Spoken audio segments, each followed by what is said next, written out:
All right, we are back on the scene here, looking fresh and clean. These two fine brothers, I'm trying to tell you, yeah, I just had to spit a little something for you. Yeah, That's bars. all I got for you on that one. See you, But dog. See you. on this Tuesday, family, welcome, welcome to another episode here at Transformation Greatness, along with SBN, the Small Business Network podcast. I am your host, Shawn A. White, with another exclusive with a gentleman here, which is someone that is a rising star. And you definitely want to tune in because this brother, he's doing a lot. I'm telling you guys, I had a conversation with him recently, and I was like so impressed. Special shout outs to Camille Thomas Alexander from Game Changers Productions for really, making this happen. I mean, we definitely appreciate you over here, Mrs. Alexander, and keep on doing the great work. This is episode 305, guys. And as you're starting to come on into the rooms, do us a favor, if you will. If you're catching us on the live, put in a hashtag live. Let us all know exactly where you're tuning in from.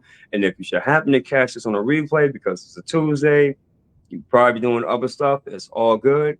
Just put in hashtag replay. Let us know where you're tuning in from. And most importantly, what takeaways or aha moments that you're actually going to receive from listening to this exclusive interview.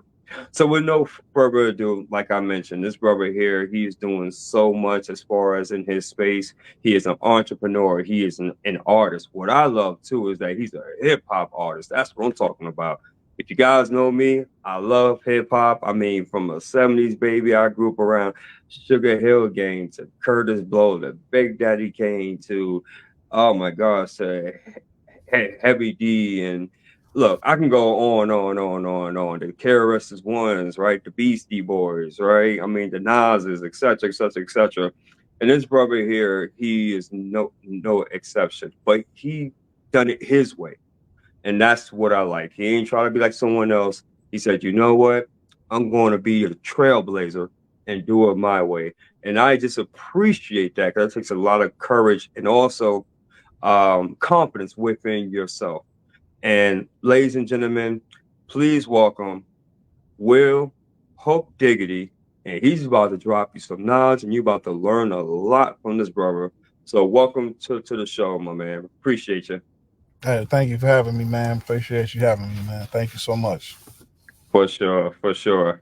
So I know that time is of the essence here because you're a very busy man. So if you will, if you can just allow for the listener audience, just to know a little bit more of who you are and how did Hope Diggity come about? Because I'm very curious about that. That I didn't ask you if recall correctly from our last conversation. So No, take we it didn't. away.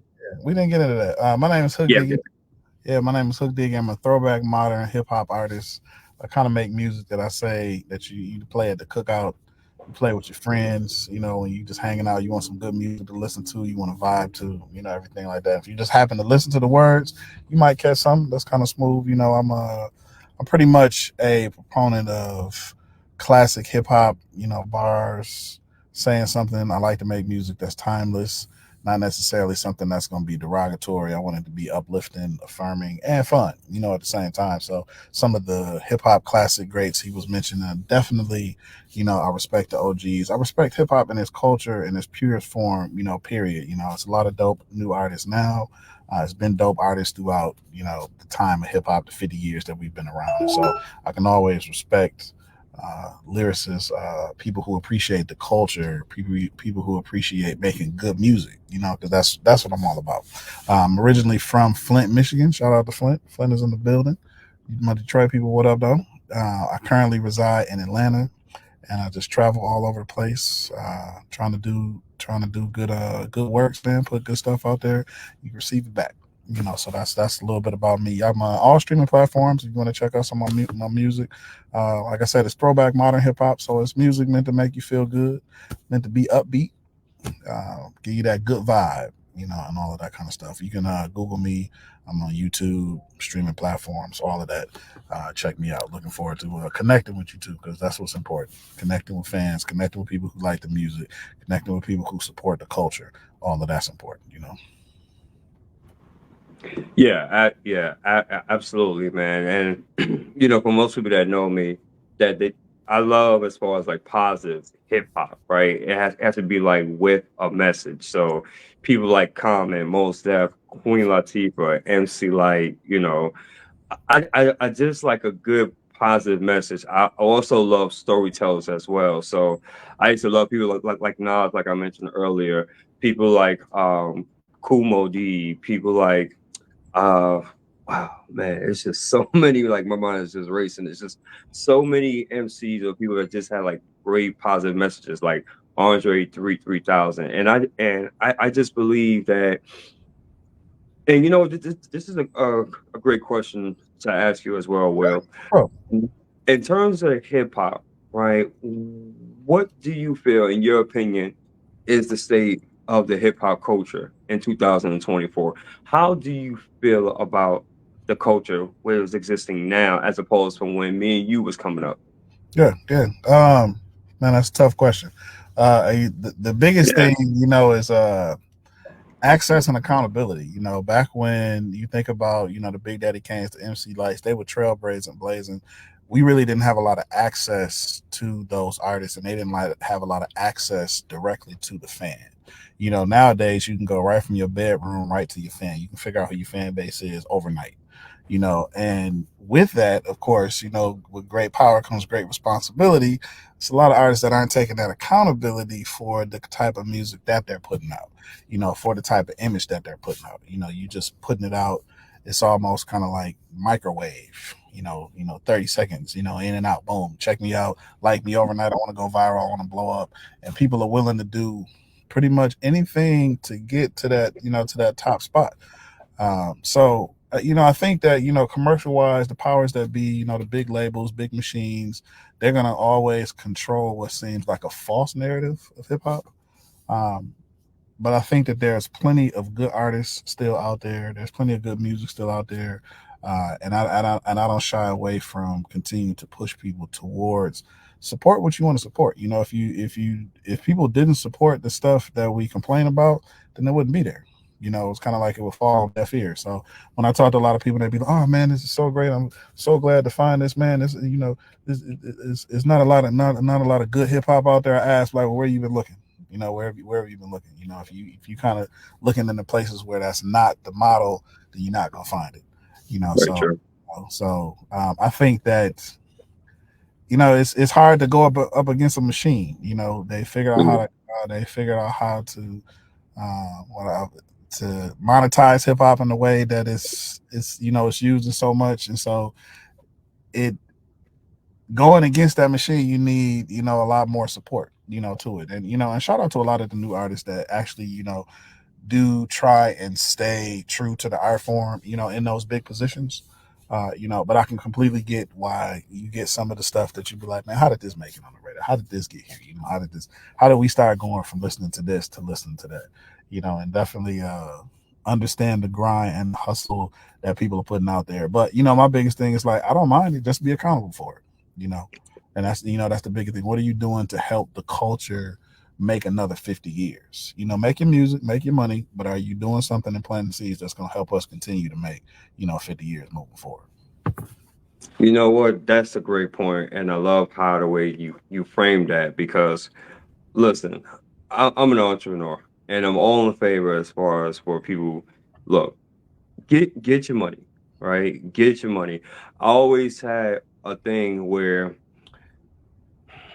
if they wanted to pay you, to work your gifts and talents, then so be it, right? Then basically get it all if you can, because one thing I learned about being in the music industry, and not even just from hip hop, it can be R&B, it can be jazz, it can be country, rock, whatever the case. One of the things in which that I learned is that you have to be willing to maximize the moments, right? Yes, And yes, monetize as much as you can. Because one thing about the music industry, entertainment industry, is very volatile, yeah, right? You can be hot for like a couple of years or whatever have you, but then all of a sudden it comes with somebody else that they notice is even more hotter, right? yes. That's Or right. has That's right. even more time, or has the image, or quote unquote the gimmick that they feel that the industry is looking for, right? That Right. next big thing. And then Next before big you're thing. out, Yep. Yeah, you're a one hit wonder. So I love how you frame that, because if you come into, and it sounds like what I'm gathering, if you come into the game with a mindset like, you know what, you want to leave a legacy, you want your music pretty much to outlive you, to Yeah. uplift the culture, right? To inspire, to motivate people. Now, of course, and I get it, right? You have a lot of people that want to talk about, what happened and their lives and different things of that nature. And trust me, I get it. I'm not naive whatsoever. I get it. I know what sells: gore, violence, sex, drugs, all that other stuff. But people like, I feel, the ones in which I mentioned earlier, the OGs, the legends, their music still stands to the test of time, because of the fact, if you listen to the lyrics, even though now all of it was, positive, obviously, but there was talent, right? There was positive messages in there. It was uplifting. It was more so the art of storytelling. That's what I'm really trying to get at, Will. The art of Yeah. storytelling. Yeah. And so now, even what, 20, 30, 40 years, what? Because hip hop now has been in existence for 50 years 50, yeah, now. 50, yeah, we 50, we Yeah. about to be 51. Yeah. Yeah. Yeah. I Yeah. mean, just to even think about that, that's insane. Like, something from when it first started, a lot of people were saying, "Oh, this hip hop, it ain't gonna work, man. It's just gonna fly by night. It's gonna go out just like disco, right?" Yeah. And look, 51 years, but just for the amount of people that contributed to the art, to the Right. culture, Right. just absolutely incredible. I want to ask you this, Will. Yeah. I want to ask you, when you started your career, especially as becoming an entrepreneur, what were some of the pitfalls or some of the challenges that you incurred, right, as being a hip hop artist, as being an entrepreneur, and intertwined the two? Yeah. Yeah, sure. I think one of the biggest struggles, and most of my independent music artists can probably vouch for this, is the lack of support from the beginning. Mm. It's a common people to say, as you get on your grind and you get making it happen, they be like, hey, don't forget me when you get big. Right. It's a caveat to that, that you have to be like, hey, well, don't forget to support me while I'm small, because that's the Mm. only way that I can get big, if you can continue to support. And it was a good point you were making earlier about, you know, why we look at some of the, hip hop OGs, and I hate to call them OGs. That's such a Yeah, derogatory no, term. I got you. Right. Some of the classic artists of, hip hop, some of our veteran MCs. Stretches, right. When we were enjoying their music, growing up, we believed in them as artists, and so we connected to them, Yep. and then connected to the music, and so those were legacies that they were building. Right. Nowadays what we're fed is an image and a trend, so you're not really connecting to anyone per se, but just who's hot in the moment, and Hmm. being told, like, this person is hot. And I talk to people, a lot of hip hop aficionados. We'll talk about any 5 year period in hip hop, and we'll talk about like who was hot 5 years ago by Billboard standards. And it'd be amazing how you'll drop names, and I'll ask artists, "Do you still listen to that artist?" And they'd be like, "No," and they'd be like, "Well, why not?" I'd be like, "Oh, they haven't had a hit in 5 years." Wow.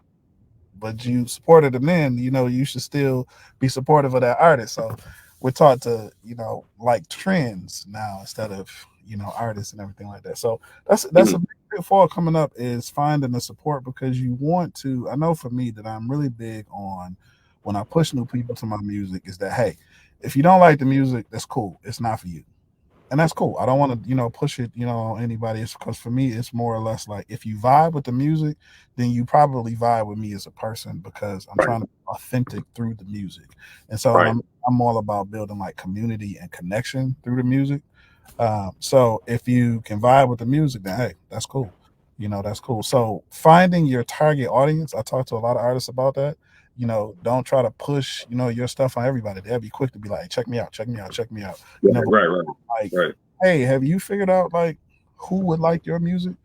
Fans of what artists would like your music. Boom. Then that's what you need to, focus on. So getting a focus on who is your target market, who do you want to market to, who do you want to be known as an artist, how do you want to be known as an artist, what legacy you want to leave. Know all of that from the front, from the beginning, and make every move based on that. and then bam, you're cooking with grease after that. Makes total sense. Total sense. Yeah, definitely appreciate that. Well, for Yeah. all those that's tuning in, welcome, ladies and gentlemen, to Transformation Greatness, along with SBN, the Small Business Network podcast. We're on episode 305, and we are interviewing here hip hop artist and entrepreneur Will Hope Diggity. And I just want to a shout out to those that's in the listening audience. We have here Latanya Davis in the house. Welcome, welcome. We What's have up, here Ryan?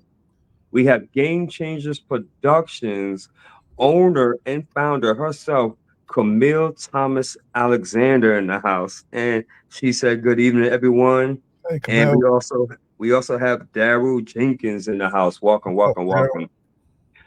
Guys, by the way, for you in the listener audience, if you have any questions, anything that you want to ask, Will, I know that he's the celebrity and all, but yeah, you don't gotta be scared. Ask him. I'm pretty sure he'll be able to answer your questions as long as this, PG, right? Let's keep it that way, right? But if you got questions, by all means, please feel free to ask because that's what it's all about. It's all about the guests being on this show, bringing value, and hopefully can even shift someone or even inspire someone. Who knows that may even want to get into the hip hop game, right? Or just be an artist or even an entrepreneur. So just wanted to throw that out there. Yeah. So Will, so tell And me. shout out to you for 305 episodes. My goodness. My Well, goodness. Man, shout I out tell to you for that, man. That's thank you. I tell you off what, the cuff for that, man. Go off it, the it cuff. has it has been a collective effort, my brother. Yeah, It's not just me. yeah. Trust me, it's the whole entire SBN, the Small Business Network team, from the Chrissy Reddings to the Roosevelt Russells of the world, to the Gladys Bryces, to the Robin Porters, to the Yes. Cassandra S. Pickett's of the world. I mean, the list goes on and on and on and on and on. So trust me, it's not just a one man team, it's a whole entire organization that contributed to this, my friend. That's dope. Indeed, indeed. Oh, it looks like So, we got a question in the chat real quick. It looks ah, like Camille asked, who are your top five MCs? Oh man. ooh, Top five MCs. yeah, I want Okay. to hear this. Mm. Uh um in no order because I haven't had time to rank them. So I'm just gonna go with my favorite, top five MCs. Yeah, Redman. ooh, Redman is like, that's tough. man, when you talk about like top tier MC, like from the beginning till now, like somebody that is aged like fine wine, like Red can still rock now, like he could back when he first started. Like he's just Still, yes. somebody that's just blessed with the gift. Yeah, Shout out to Redman. Redman is yeah, awesome. I actually had a chance to work with him on the Blackout 2 album with Method Man. And I mean, Red is, first of all, he's super humble, down to earth, and is a lyrical genius, man. Red mm, really, Red is really an MC. When I think about MCs, he's really an MC. mm, Another dope MC I love is Corrupt. I don't know if you're familiar with the Dog Pound, but Corrupt is one mhm. half of the Dog Pound. Corrupt just he's just a natural when it comes to like spitting. Like I just love his cadence. Is I would probably be I would probably be surprised if he actually wrote down anything because it just comes so natural for him. Like he doesn't sound rehearsed or anything. He just kind of like he just blends into the beat and Yeah, just play has wordplay that I love. Corrupt is just one of my all time favorite MCs. I always for said I sure, want a collaboration with him because you for know sure.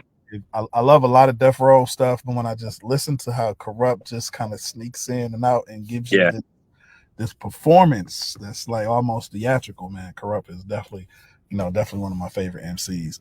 Kendrick mhm, Lamar is another one that is just like somebody who really studies the art form, really leaves you, like uh, understanding that you hit those reps, on the mic, like you do this, like you mhm, respect the mic, you're not playing around when it comes time to being an MC, and Kendrick gives you that, that he's putting his work in and is giving you that legacy of being an MC, man. You're not just mhm. gonna leave him like, man, you don't be talking about nothing. Like, nah, you gotta listen. Like Kendrick gonna give you some stuff, man. And I Yeah, love that Kendrick is so experimental with his raps. You know, like you'll listen to him on one song and then another song he'll be a completely different cadence, give you some Yeah. fun flows and everything like that. He is an MC but a true artist. You know, as Mm. well. And I mean, I'm in Michigan, so I'm gonna shout out a Michigan artist by the name of Esham. He's from Detroit. Really prolific and starting like a really great underground movement.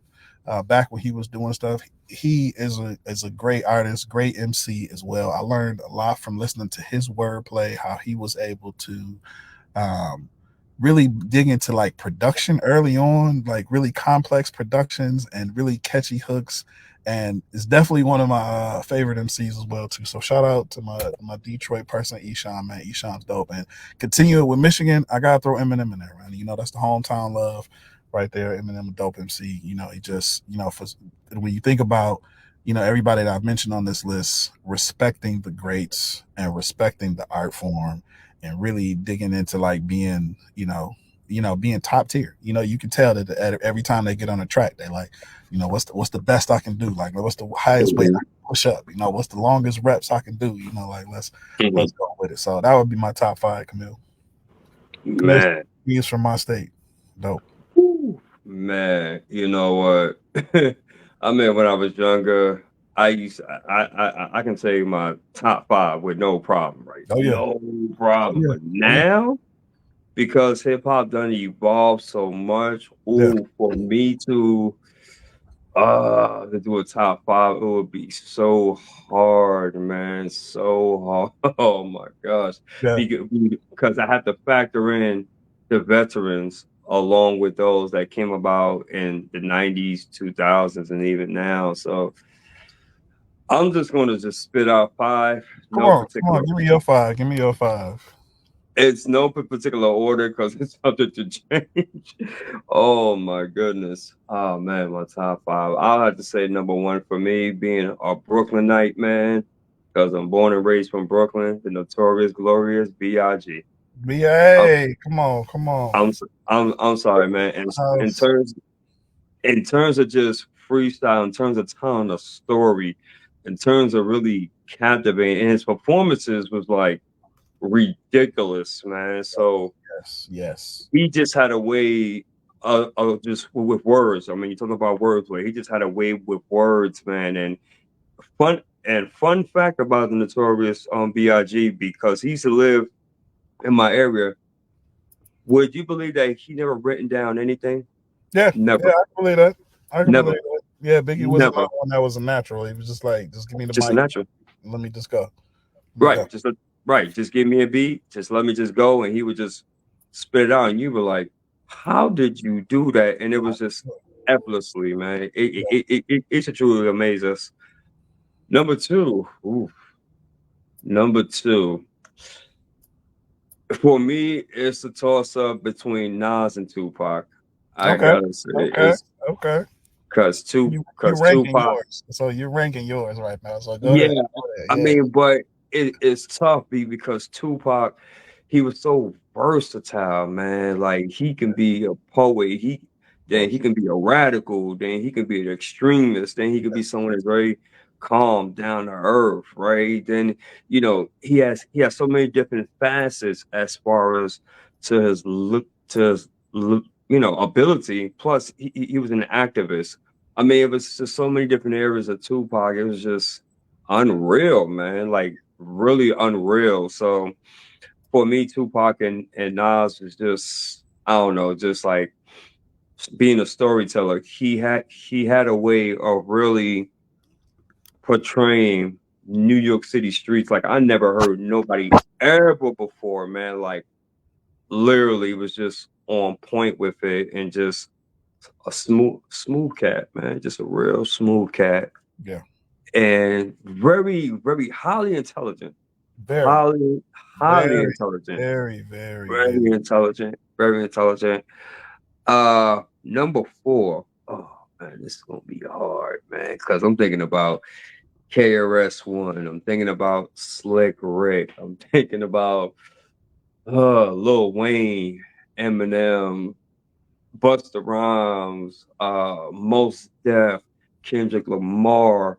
Uh, Oh man, it's yeah. I'm stuck on 4 and 5. I'm gonna be honest That's all with you. right. You good. You I'm good. stuck there. It's hard. It's hard. Good. You good. You good. You gave some great names. You gave some great names. Indeed. Oh, this is a good one. Oh, thank you, Camille, for this. Well, this question is for you. Do you have any favorite female MCs? Female MCs. Ooh, Mm, favorite mm, female MCs. yes. Take your time on that, because Female that is. MCs. Mm, Um, yeah. Yeah, for sure. I thought some. I thought some. I'm a bookend it. I'm gonna grab some classics and grab some. Some newer people. for sure. Foxy Brown. Mm, Foxy was definitely a dope. yeah, Lady. she's super dope. I love Foxy. Even though they tried to make her the sex symbol and everything like that, but Yeah, Foxy be snapping, and yeah. and yeah, I have a lot of Foxy on like playlists and repeat and stuff like that. So definitely Foxy Brown. And I'm gonna throw a curveball here. Jill Scott. You might think of Jill as an R&B artist, but Jill got bars. When you hear Jill rap or do her poetry, Mhm. Jill is an MC. I think she is naturally, like an MC. She gonna sing and she gonna give you the poetry, but Jill got bars. I'm gonna slide Jill Scott in there, man. I'm gonna slide Jill Scott in there. Jill It's Scott? like- yeah, I guarantee you that Jill Scott could probably rap circles around a bunch of rappers. I'm gonna throw that one in there. That's just a little caveat for me. Huh. Um, a So, Rhapsody. I don't know if you heard of Rhapsody. Rhapsody, dope MC. I forgot where Rhapsody is from, but she's super dope, super dope, super talented artist. I forgot what show she was on recently, but look her up. Rhapsody is okay. dope. And let's end it with the Queen Latifah, man. Uh, Mm, a lot of people don't think that Latifah. You don't look at her as like a rapper because she did more acting in her career. I mhm. think as the acting kind of took off, she was like, yeah, Yeah, I'm good yeah. with this rap. But when you listen to Queen's music, She was nice. Queen was nice. Queen She was was Queen, nice. it's still nice, like so, Yeah, shout out to Queen Latifah for being, you know, one of the pioneers. And you had your lights, you had your salt and peppers, you had your your JJ Fads and everything like that. but yeah. Oh yeah, But, JJ Fad. when I think about Queen was just kind of like in a lane, like I do this, man. Shout out Jersey. I'm gonna just she be on the True, mic killing, and the Red Man from Jersey too. So there you go, another for great sure. MC right there. What about Missy? No Missy Elliott? I wouldn't. Missy is dope. I would call her more of an artist than I would an MC, and that's no, Yeah, that's no disrespect. I'm not gonna, yeah, when I'm listening to Missy, I'm listening to be entertained, with just her overall production, value, and she gonna give you some bars, but I don't, I wouldn't call her necessarily, one of my favorite female MCs, maybe one of my favorite female artists. Gotcha, gotcha, gotcha. Cool, cool. Camille says she is my favorite female MC. Which one, Camille? I'm Which sorry. one from Mill? Yeah, which one are you talking about? I'm just waiting here for Camille to respond on that. And while we're waiting, I just want to dive into the next question here. So, Oh, Will, so what is next for Hope Diggity? Like, what can we expect to see within like 3 months or 6 months? Because again, I mean, you're doing so much. I know. I think you mentioned that you're going to start doing a tour, or you're currently doing a tour. Yeah, we're doing a Diamond Mike tour that's starting in Detroit this Friday. It's going to South Bend on Saturday, and then we're working on some like East Coast dates because we really have been getting a lot of requests to like come to Pennsylvania. Shout out Philly, shout out Pittsburgh, Pennsylvania, then come back south and then go back west. So we're definitely going to be continuing the tour for the rest of this year. I got a new single that's probably coming out in a month. I'm gonna preview it this Friday in Detroit. So if y'all Okay. people listening in for Detroit, if y'all want to come here, preview of my new single that's gonna be dropping. I'm gonna be performing at this Friday, and then we're gonna continue to work on some production stuff that we got going on, man. A couple new music videos. The artist that I'm doing the show with is an artist by the name of Gray Beat. He does like electronic dance music. We're thinking about maybe doing like a little Gnarls Barkley collaboration of EDM and hip hop. And so we're going to start putting Mm. together maybe an EP that'll drop early 2025. And then as always, just continuing, man, to beat the streets, grassroots, building this fan base one by one, pulling up on people, say, hey, you want to, check out some positive hip hop music? Might be your jam, might be your vibe. Listen to it. Cool. If not, cool. I keep it moving. So, as always, trying to continue to put that good music out there, man. Indeed, indeed, indeed.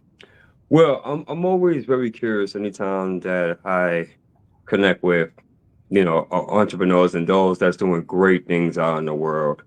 Because when you're putting in good work, right? And when you're on your grind, you're doing the work, you're doing the activity. Of course, those is going to be there that's going to love you and support you. And they're going to be like, hey, that's a beautiful thing. Yeah, absolutely. I go ahead and support, man. Or I may not be able to support, but I'll definitely do word of mouth, let my peoples know about you. Yeah, But then there's also, along with the good, it got to be with the struggles, right? The hard times. So my question to you is that when you hit a rut or you're experiencing some hard times, right? Or maybe self-doubt may try to creep in, what is your source of inspiration? What do you do when things are getting kind of tough and you're like, I don't know, things are moving kind of slow, I don't know, things may not be working out. What is your source of inspiration to have will keep on going?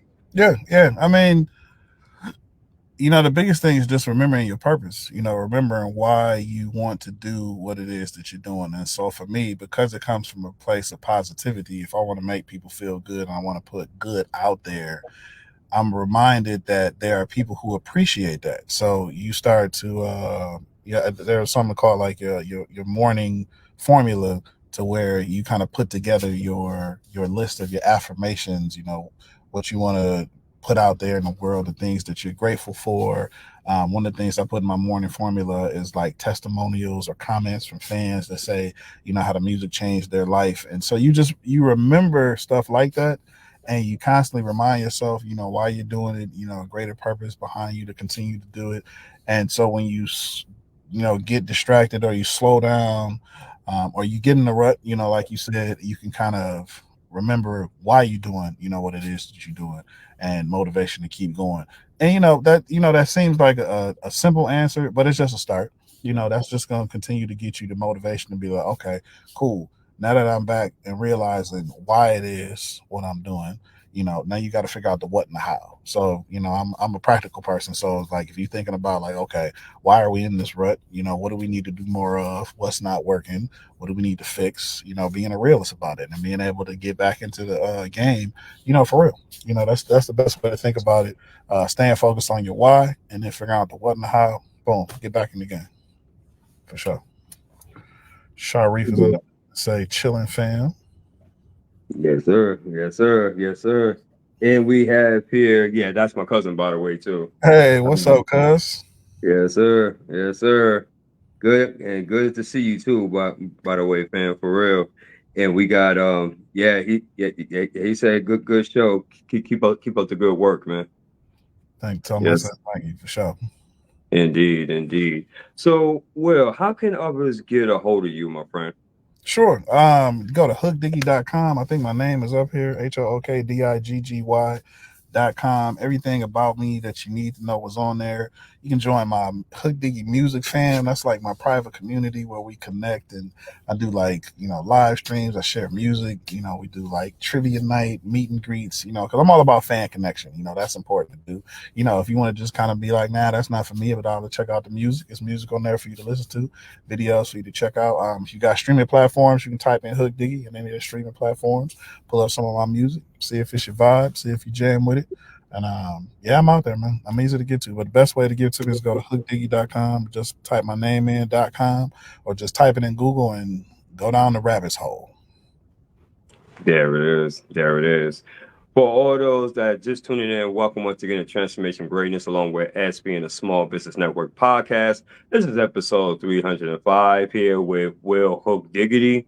And guys, we was just having a conversation, and more so, really, he just sharing a piece of what he do. And we were mostly talking about hip hop. And well, we definitely appreciate you, man, for just adding value, to the hip hop culture and really Thank you. sharing that positive light, man. And I'm personally am looking forward to seeing more of what you do in the near future. So I'm definitely gonna be following you, man, seeing for any updates. And Love. by the way, if myself and with the SBN, the Small Business Network organization, but anyway, in which that, we can help, as far as promote you, let us know what you got going on, and we'll definitely do our best to let other people know on what's happening, man.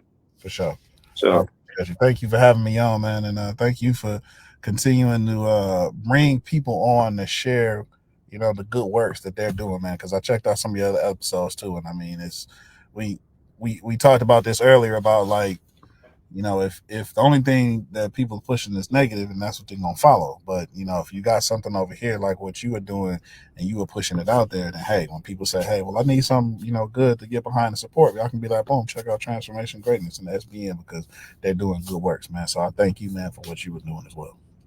and that's what it's all about. That's what it's all about, my friend. So once again, hey, Will, my brother, I appreciate you for your time. This concludes episode 305, ladies and gentlemen, of Transformation Greatness and the SBN, the Small Business Network podcast. And we're going to end this segment like we do all by others here. And if what we stated on here either motivated, transformed, or inspired at least one person, to make God be the glory, and we take no credit for absolutely none of it. Until then, you're all amazing. Enjoy the rest of this Tuesday evening. By His grace and mercy, look forward to seeing you all on the next episode. Peace and love, family. Thank you for your time. Have a good one.